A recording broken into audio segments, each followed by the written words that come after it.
magazines. Not really. She had fooled these people, or most of them. The girls saw right through her. Waving to the crowd, she stayed in character.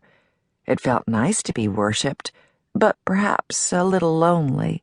Up on that float, she was on her own plane, a few inches closer to the November sky than any of her supposed peers. If only June, or Peggy, or her best friend Sue could join her. But there was only one queen, and her job was to be the best. Perhaps for the first time, and certainly not for the last, Meryl Streep was learning that perfection could be a prison. She was 17 years old. She would soon discover that transformation, not beauty, was her calling card. It had been with her from the beginning. Call it the zone, call it church. It was a place she visited before she knew how to describe it, though she never really figured out how. I was 6, placing my mother's half-slip over my head in preparation to play the Virgin Mary in our living room. As I swaddled my Betsy Wetsy doll, I felt quieted, holy, actually, and my transfigured face and very changed demeanor, captured on Super 8 by my dad, pulled my little brothers, Harry 4, playing Joseph, and Dana 2, a barnyard animal, into the trance. They were actually pulled into this little nativity scene by the intensity of my focus, in a way that my usual technique for getting them to do what I want, yelling at them, never ever would have achieved. That was 6. This was 9. I remember taking my mother's eyebrow pencil and carefully drawing lines all over my face, replicating the wrinkles that I had memorized on the face of my grandmother, whom I adored.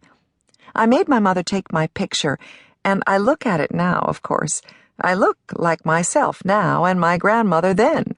But I do really remember in my bones how it was possible on that day to feel her age. I stooped. I felt weighted down, but cheerful, you know? I felt like her. The Virgin Mary was a natural first role. Meryl came from a long line of women named Mary. Her mother was Mary Wolfe Wilkinson, whose mother was Mary Agnes, shortened to Mamie. When Mary Wolfe's first daughter was born in Summit, New Jersey on June 22, 1949, she named the baby Mary Louise. But 3 Marys in one family was a lot, and before Mary Louise had learned to speak her name, her mother had taken to calling her Meryl. She knew little of her ancestors growing up. Her mother's side was Quaker stock, stretching back to the Revolutionary War. There were stories of someone getting hanged in Philadelphia for horse thievery. One grandmother busted up bars during the temperance movement. Her grandfather, Harry Rockefeller Wilkinson, known as Harry Pop to his grandchildren, was a joker and a gesticulator. When Meryl was little, her maternal grandparents still said thee and thou. Mary Wolfe had a wide, warm face and a bright humor inherited from her father. Years later, playing Julia Child, Meryl would draw on her mother's immense joie de vivre. She was born in 1915 in Brooklyn.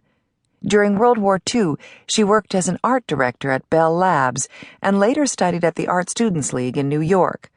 Like most of her peers, Mary gave up her wartime work to be a full-time wife and mother, the kind of woman Betty Friedan wanted to galvanize with the 1963 publication of The Feminine Mystique.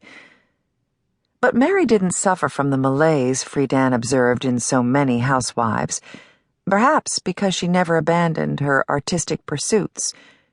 While she raised the kids, she worked in a studio on the back porch as a commercial artist, drawing illustrations for local publications and businesses.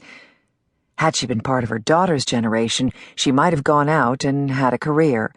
As it was, she kept her finger in the pie, and the extra income didn't hurt. Meryl's paternal side had none of the same ebullience. Streep was a German name, though for many years she thought it was Dutch. Her father, Harry Streep Jr., was an only child. Harrys and Henrys were as plentiful in her family as Marys.